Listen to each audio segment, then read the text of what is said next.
एक महिला अपने पति से कह रही है कि तुम्हें पता है, हम भले ही शादी कर लें और मेरी और तुम्हारी ही शादी लिखी हुई है, क्योंकि वो व्यक्ति उसे देखने के लिए आता है। मैं तुमसे शादी तो कर रही हूँ, लेकिन मुझे पता है विधि का विधान कि हम किसी बच्चे को जन्म नहीं दे सकते। तो वो लड़का हंसता है, कहता है कि क्या तुम कोई देवी हो या ऊपर से उतरकर कोई अप्सरा आई हो जो तुम्हें इतनी सारी बातें पता हैं। ऐसा कुछ भी नहीं होता। दुनिया बहुत आगे जा चुकी है और तुम्हें क्या पता हमें बच्चे होंगे या नहीं होंगे।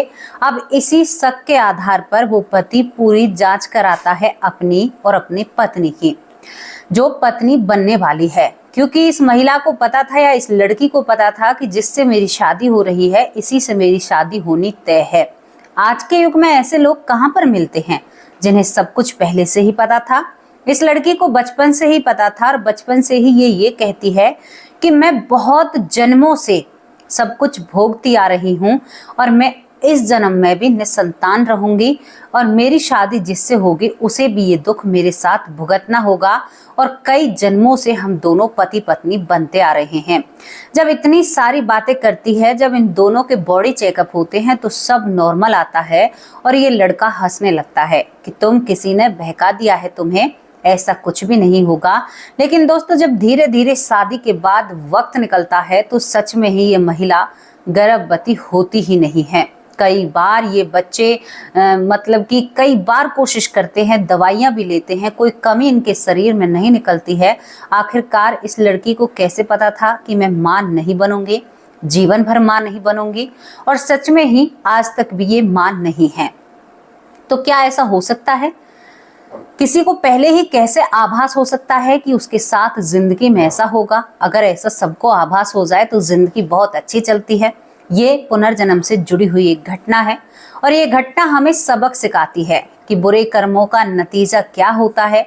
बदले की भावना दूसरा जन्म देती है। बुरे कर्म धरती पर दूसरा जन्म देते हैं। अगर हम अच्छे कर्म करेंगे तो फिर हमारा मरण जन्म में क्यों जन्म होगा भाई? हम तो मोक्ष प्राप्ति को हो जाएंगे, वैकुंठ धाम को जाएंगे। अगर हम एक लक्ष्य कर आए हैं और उस लक्ष्य को पूरा करें तो हम वैकुंठ धाम की क्षमता रखते हैं। लेकिन कहाँ हमें अपने उस परम पिता से मिलने की इच्छा कहाँ होती है भाई? हम तो भोग विलास में इतने डूबे हुए हैं। आप क्या, हम भी इस सृष्टि पर रह रहे हैं जमीन पर, तो हम भी हर चीज की सेवा या उपलब्धि का आनंद लेते हैं। मैं भी लेती हूँ, क्योंकि समय के साथ चलना पड़ता है।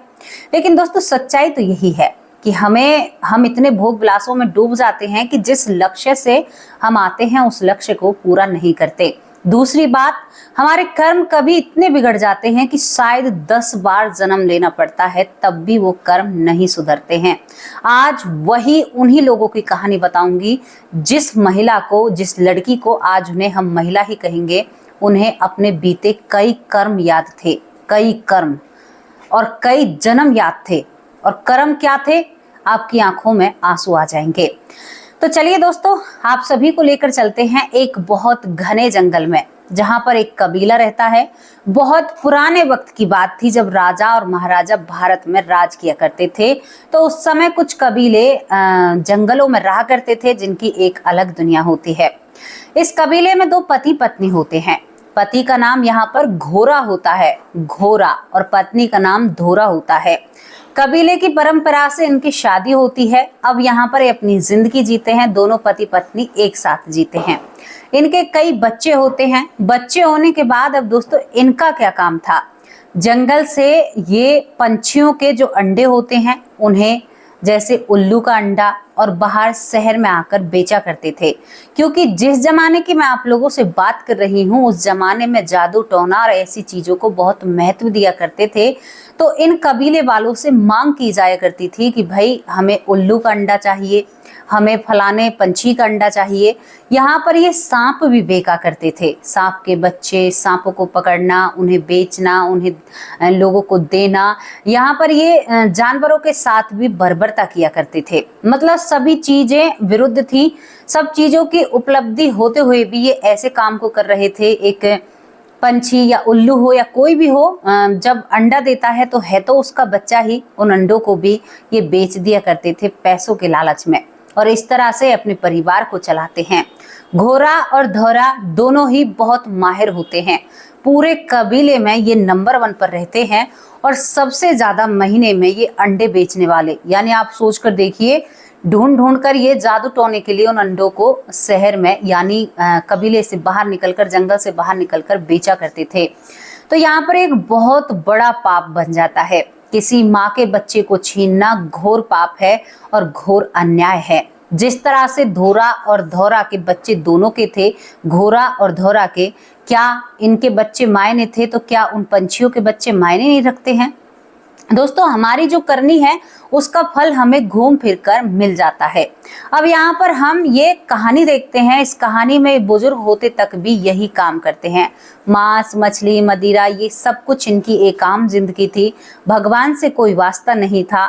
तो कितने घोर पाप में थे, कितने घोर पाप में थे, बहुत ही ज्यादा घोर पाप में होते हैं। कबीले के और जो लोग होते वो केवल जड़ी बूटियां बेचा करते, यानी पेड़ के जो जड़ी बूटियां हैं, लेकिन इनको लालच खींच ले जाता है पंछियों के अंडे बेचने पर, सांपों को बेचने पर, पंछियों को बेचने पर। पंछियों पर भी काला जादू पहले बहुत हुआ करता था, तोते और ये बहुत सारी चीजें होते हैं।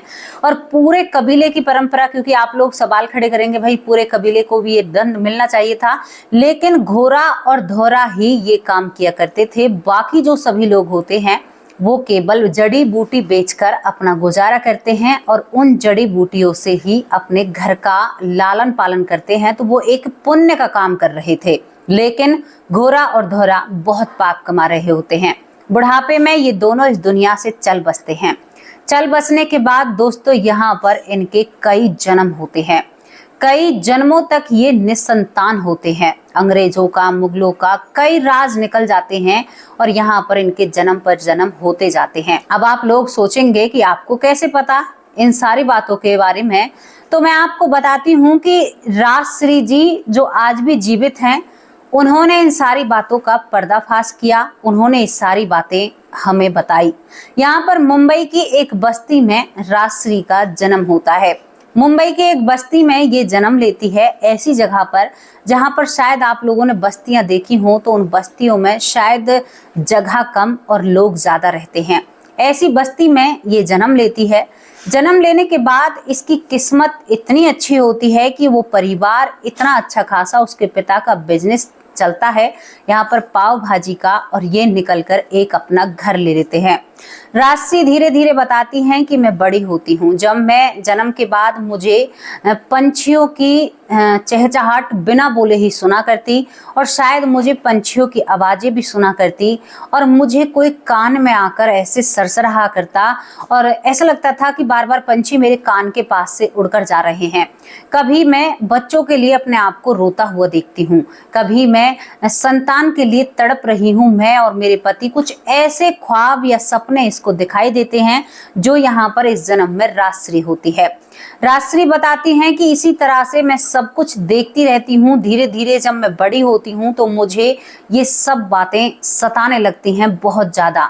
मैं जाऊं तो जाऊं कहाँ, एक जगह का पता नजर नहीं आता है। लेकिन जंगल में मैं बहुत सारे घोंसलों से अंडे उठा रही हूँ, ये सब कुछ मुझे खुली आंखों से दिखाई देता था।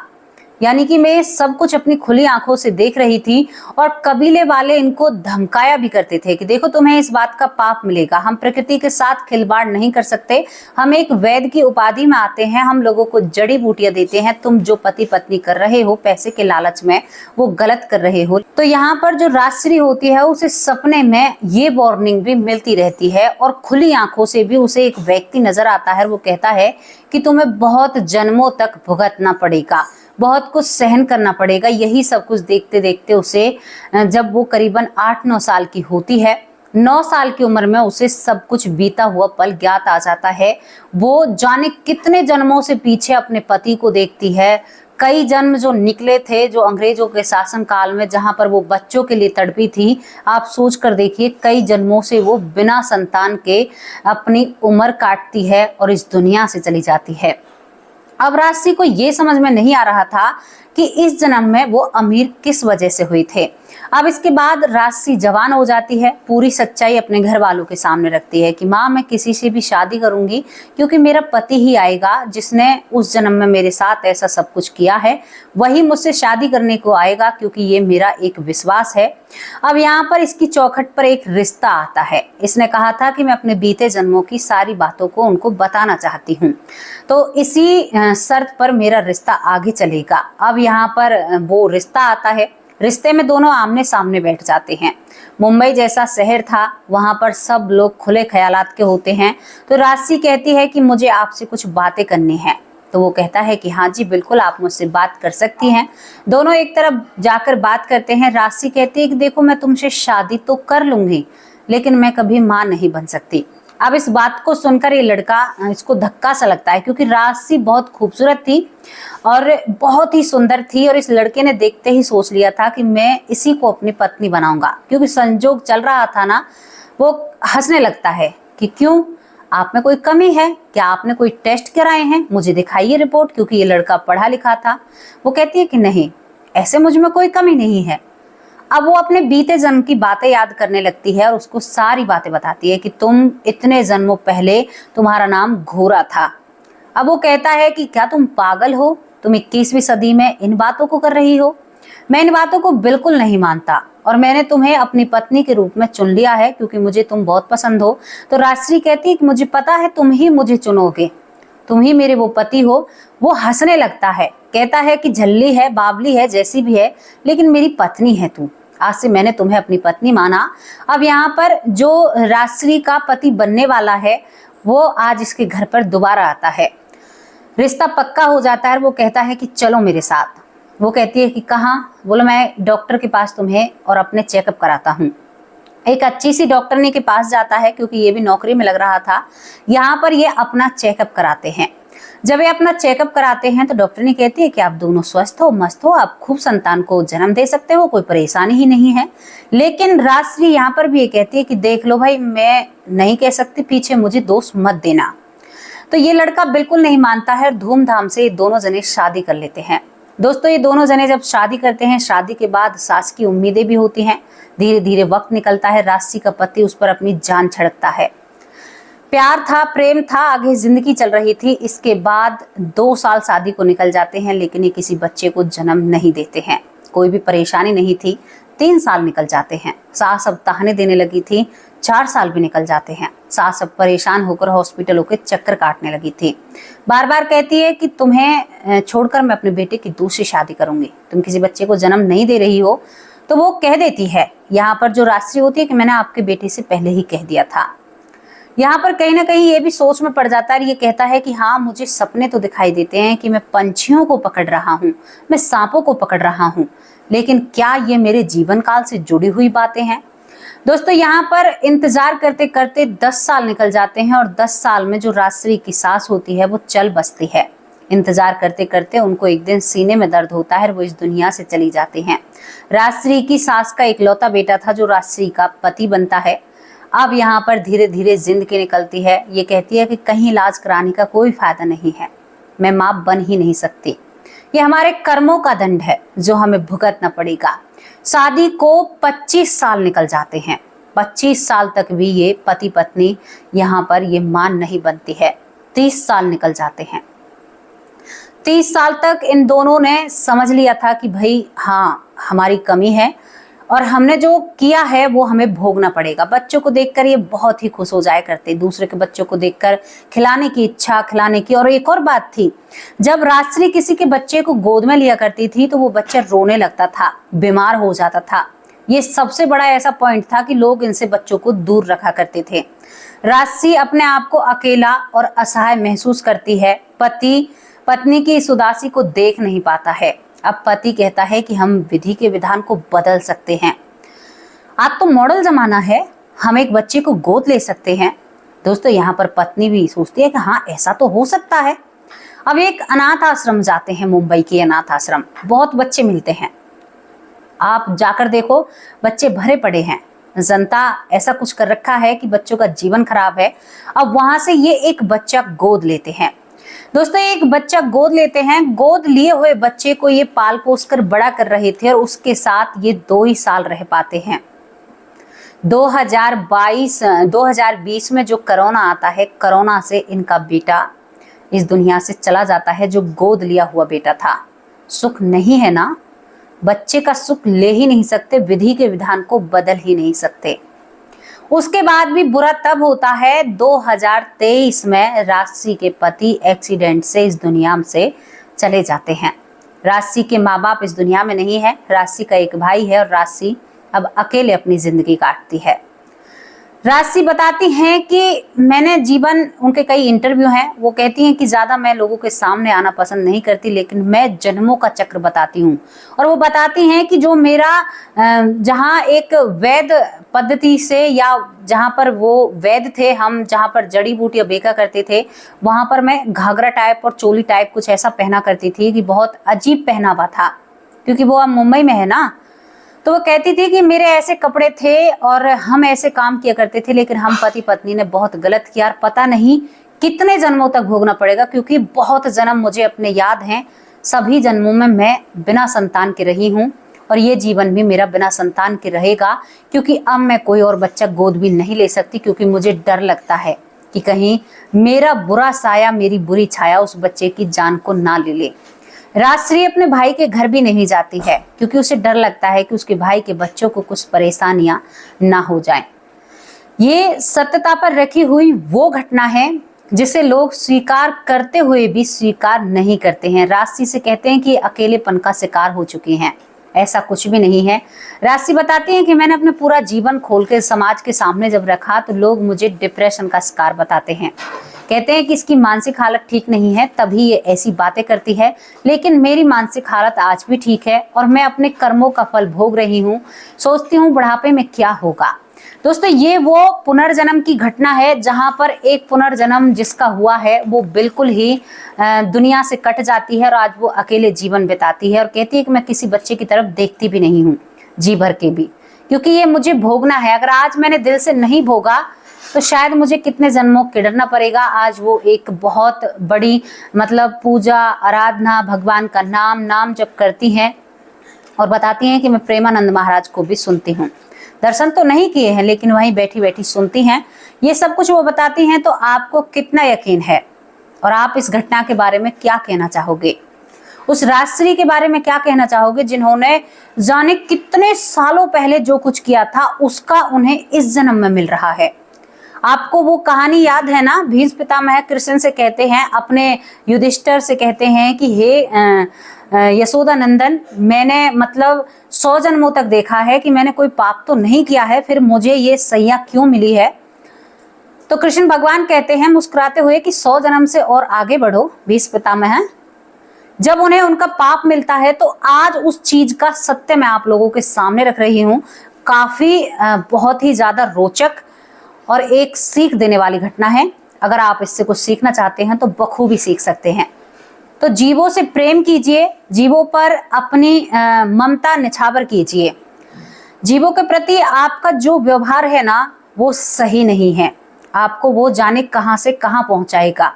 सच में ही लोग इस तरह की हरकतें करते हैं, बकरा बकरी मुर्गा मुर्गी, किसी पर कोई रहम ही नहीं है। अरे रोड पर जब निकलते हैं तो कहीं पर कोई ऐसी दुकान दिख जाती है तो कलेजा कांपने लगता है। ऐसा क्यों? क्या इनको इस प्रकृति में जीने का हक नहीं है? क्या ये नहीं चाहते कि हम भी इनकी तरह एक खुले आसमान के नीचे हरियाली जहां पर चारों तरफ हो, हम भी एक सुख की सांस लें? तुम इंसान हो तो क्या तुम्हारे सब बंधन हो चुके हैं? एक बकरी दूसरी बकरी को देखकर खड़ी होकर उसकी आंखों से आंसू निकलते हैं कि अब के बाद इसके बाद मेरी बारी है। एक मुर्गा एक मुर्गे को कटता हुआ देख फिर भी दाने मन लगा रहता है कि मेरा नंबर थोड़ी ही है, ये कट रहा है। लेकिन नंबर सबका आता है, होश में हो जाइए, सब कुछ भुगतना पड़ेगा। ये कलयुग है, ये आपको बहुत कुछ दिखाएगा लेकिन बहुत कुछ सिखाएगा भी। कलयुग को सबसे ही आसान माना गया है भगवान को पाने के लिए। जो 4 चरण है ना, सब में आसान कलयुग को माना गया है। हालांकि लोग कलयुग के बारे में तरह तरह की बातें करते हैं। दोस्तों, यहाँ पर आपने एक दिन सच्चे दिल से भगवान को पुकारा ना, एक दिन, एक मिनट, एक क्षण में आपको भगवत प्राप्ति हो जाएगी। और जो पहले युग बीत गए ना, उन युगों में संतों को घुन लग जाया करता था। सांप बिच्छू काटते रहा करते थे, वो तप करते रहा करते थे, लेकिन फिर भी प्रभु की प्राप्ति नहीं हुआ करती थी। और आज आप सच्चे मन से, आप एक सच्चे रच्चे इंसान है, तो एक दिन में आप भगवान को पा सकते हैं।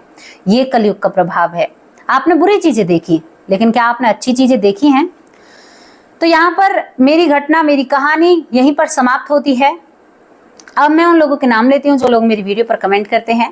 पहला नाम है यहाँ पर सुमित्रा पौर, बहुत बहुत धन्यवाद। अलसान अली जी, बहुत बहुत धन्यवाद आपका कमेंट बहुत अच्छा था। खुशी सिंह, बहुत बहुत धन्यवाद। शिव सिंह, बहुत बहुत धन्यवाद। जुगल शर्मा, बहुत बहुत धन्यवाद। मनोज साहू, बहुत अच्छे कमेंट करते हैं। प्रवेश भाई भी बहुत अच्छे कमेंट करते हैं। प्रकाश मालविया, बहुत प्यारे कमेंट करते हैं। नीलेश शिवम कर्मा, बहुत अच्छे, विश्वकर्मा, बहुत अच्छे कमेंट करते हैं। वीरेंद्र कौशिक, बहुत बहुत धन्यवाद। अंजू बहन कैसी हो? रामायण कुशवाहा भाई बेटी कहकर बुलाते हैं। उदय चौधरी, बहुत बहुत धन्यवाद उदय भाई। गौरव जी, बहुत बहुत धन्यवाद। तुलसी शर्मा, बहुत प्यारे भाई हैं, बेटी कहकर बुलाते हैं। सुधा भीष्ट, बहुत बहुत धन्यवाद। यशवंती पारसर, बहुत बहुत धन्यवाद प्यारी बहन। रफीक भाई, बहुत अच्छे कमेंट करते हैं और सनातन धर्म से जुड़े हुए हैं। कुलदीप कौर, बहुत बहुत धन्यवाद। मीनू मिश्रा, बहुत बहुत धन्यवाद। विद्या, तहे दिल से शुक्रिया अदा करते हैं। सीताराम गुप्ता, बहुत बहुत धन्यवाद। लक्ष्मी जी, तहे दिल से शुक्रिया अदा करते हैं। लक्ष्य, बहुत बहुत धन्यवाद। बीबी सिंह भाई, बहुत अच्छे कमेंट करते हैं। संजय सिंह, बहुत बहुत धन्यवाद। हेमा पांडे, बहुत बहुत धन्यवाद। सुनीता, बहुत अच्छे कमेंट करती हैं। रिंकल शर्मा, बहुत बहुत धन्यवाद। सालू कौन, नाजिया, अरे वाह भाई, हमारे मुस्लिम भाई हमसे जुड़ रहे हैं, बहुत अच्छा लगा ये जानकर। गायत्री देवी, बहुत बहुत धन्यवाद। सुनीता देवी, तहे दिल से शुक्रिया अदा करते हैं। केवी ज्यादा राजकोट, बहुत बहुत धन्यवाद। रघुवीर पनवर, बहुत बहुत धन्यवाद। सुमन जी, बहुत बहुत धन्यवाद, बहुत अच्छे कमेंट करती हैं। गीता देवी, बहुत अच्छे। हर्षित शर्मा, बहुत अच्छे कमेंट करते हैं। रंजना मिश्रा, बहुत बहुत धन्यवाद। पिंकी बहन कैसी हो? भूप सिंह भाई, बहुत अच्छे कमेंट करते हैं। ज्ञान तारा सरस्वती, सच में ही ज्ञान का भंडार है, बहुत अच्छे कमेंट करती हैं। मधु उपमन बहुत अच्छे कमेंट करती हैं। और मधु उपमन हमारी माँ है और जो हमें मथुरा से देखती हैं। बहुत बहुत धन्यवाद माँ, कैसी हो आप? मंजू चौधरी, कैसी हो प्यारी बहन? बहुत बहुत धन्यवाद आपका। राजेंद्र सिंह, बहुत बहुत धन्यवाद। पीहू हैला बहन रेगुलर कमेंट करती हैं। लखविंदर सिंह रेगुलर कमेंट करते हैं। हेमा जानी, बहुत बहुत धन्यवाद। बबीता सिंह दिल्ली से, बहुत बहुत धन्यवाद। रामवीर सिंह भाई, बहुत बहुत धन्यवाद। निशा राणा, तहे दिल से शुक्रिया अदा करते हैं। अभिषेक सोनी, बहुत बहुत धन्यवाद। उषा रानी, बहुत बहुत धन्यवाद। भीषु दास, संजय कुमार, शरीयू बाला बहन, बहुत अच्छे कमेंट करती हैं और ये भी बहुत सारी ज्ञान की बातें करती हैं। बिमला दलाल माँ हमारी माँ है, बहुत अच्छे, प्रेरणादायक और बेटी से भी बढ़कर मुझे प्यार करती है, मैं बड़ी बेटी हूँ। सुरेंद्र पाल कौर, बेटी लाडो बहन, बड़ी बहन वैश कहकर बहुत प्यारा नाम दिया है इन्होंने हमें। कैसी हो बहन? आपके कमेंट बहुत अच्छे होते हैं, बहुत ही प्रेरणा देते हैं और कई कई कमेंट एक एक वीडियो पर होते हैं और बहुत ही हमारा साहस और कहते हैं ना कि प्रेरणा देती हैं। राजकुमार, बहुत बहुत धन्यवाद। महेंद्र दीक्षित भाई कभी कभी कमेंट करते हैं, बहुत अच्छे कहते हैं कि आपकी कहानी सत्यता पर रखी हुई होती है। किरण वालिया, बहुत बहुत धन्यवाद। संजू जी, बहुत बहुत धन्यवाद। श्री राधे, बहुत बहुत धन्यवाद। नीतीश तिवारी, बहुत बहुत धन्यवाद। ललिता यादव माँ, कैसी हो? रंजीत कौर, बहुत बहुत धन्यवाद। अगस्त्य सपोर्ट भाई, कैसे हो आप? बहुत अच्छे कमेंट होते हैं आपके, मनोबल बढ़ाते हो। मनोज कुमार भाई भी मनोबल बढ़ाते हैं। राकेश कश्यप भाई बहुत मनोबल बढ़ाते हैं। देना पेनकर, बहुत अच्छे। सुरेश कुमार, बहुत अच्छे कमेंट करते हैं। डॉक्टर सुरेश सोनी, बहुत प्यारे कमेंट करते हैं। बेटी लाडो, और एक और बात बताऊं, डॉक्टर सुरेश सोनी के सबसे पहले कमेंट आता है, सबसे पहले वीडियो पर, बहुत अच्छा लगता है। गीता गर्ग, बहुत बहुत धन्यवाद। नीलेश सोलंकी, तहे दिल से शुक्रिया अदा करते हैं। राज राम, बहुत बहुत धन्यवाद। मनोहर, बहुत बहुत धन्यवाद। अनिल शाक्य भाई, कैसे हो? बहुत बहुत धन्यवाद। सीमा बहन, शिकायत आई थी आपकी कि आप मेरा नाम नहीं लेती हो। सीमा बहन कैसी हो आप? अच्छी हो? आपके कमेंट बहुत अच्छे होते हैं और कई कमेंट करती हैं, एक वीडियो पर रेगुलर कमेंट करती हैं, रोज करती हैं। सीमा बहन लखनऊ से, बालाजी प्रवीण कुमार बहुत बहुत धन्यवाद। सुकंतला बहन बहुत अच्छे कमेंट करती हैं। मनोज भाई भी बहुत अच्छे कमेंट करते हैं। राजकुमार निर्मलकर भाई बहुत प्यारे कमेंट करते हैं। रुचि बहुत बहुत धन्यवाद। उर्मिला खड़का बहुत अच्छे कमेंट करती हैं। सरोज कुमार बहुत बहुत धन्यवाद। पी तिवारी बहुत बहुत धन्यवाद। माया जोशी बहन बहुत अच्छे कमेंट करती हैं। ये वो लोग हैं जो मुझे रेगुलर कमेंट रोज देखते हैं और बहुत अच्छे कमेंट करते हैं। माया जोशी बहुत बहुत धन्यवाद। नारायण स्वरूप बहुत बहुत धन्यवाद। पुष्पा पांडे बहुत बहुत धन्यवाद। महेश गुप्ता तहे दिल से शुक्रिया अदा करते हैं। यहाँ पर आज मैंने बहुत सारे नाम लिखे हैं। ऐश्वर्या माँ कैसी हो आप बहुत अच्छी हो सच में ही। मनीराम प्रजापति बहुत बहुत धन्यवाद। हरदीप कौर बहुत प्यारे कमेंट। अनीता श्रीवास्तव बहुत बहुत धन्यवाद। निर्मला देवी बहुत बहुत धन्यवाद। हितेश बहुत अच्छे कमेंट करते हैं। नितिन देवी बहुत बहुत धन्यवाद। संजय जी बहुत बहुत धन्यवाद। मनीष शर्मा, शिखा सोनी, शशि भारद्वाज बहुत बहुत धन्यवाद। यहाँ पर मैना कृष्णा बहुत बहुत धन्यवाद। आज मैंने बहुत सारे नामों के साथ आप लोगों की वीडियो सामने लेकर आई हूँ, क्योंकि आज मुझे बहुत ज़्यादा नाम लेने थे, क्योंकि बहुत लोगों के नाम रह जाते हैं। हालांकि अब भी बहुत लोगों के नाम रह चुके हैं, लेकिन मैं बहुत ज़्यादा से ज़्यादा नाम लेना चाहती थी। कमेंट करके बताना कि किस किस के नाम लिए हैं मैंने, और दोबारा से कमेंट करना वीडियो कैसी लगी है, और कर्मों पर भी ध्यान रखना, अपने कर्मों को हिसाब से करना। आप लोगों से विदा लेते हैं। कल हाजिर होंगे एक सच्ची अच्छी स्टोरी के साथ। तब तक के लिए नमस्कार, जय हिंद, जय भारत।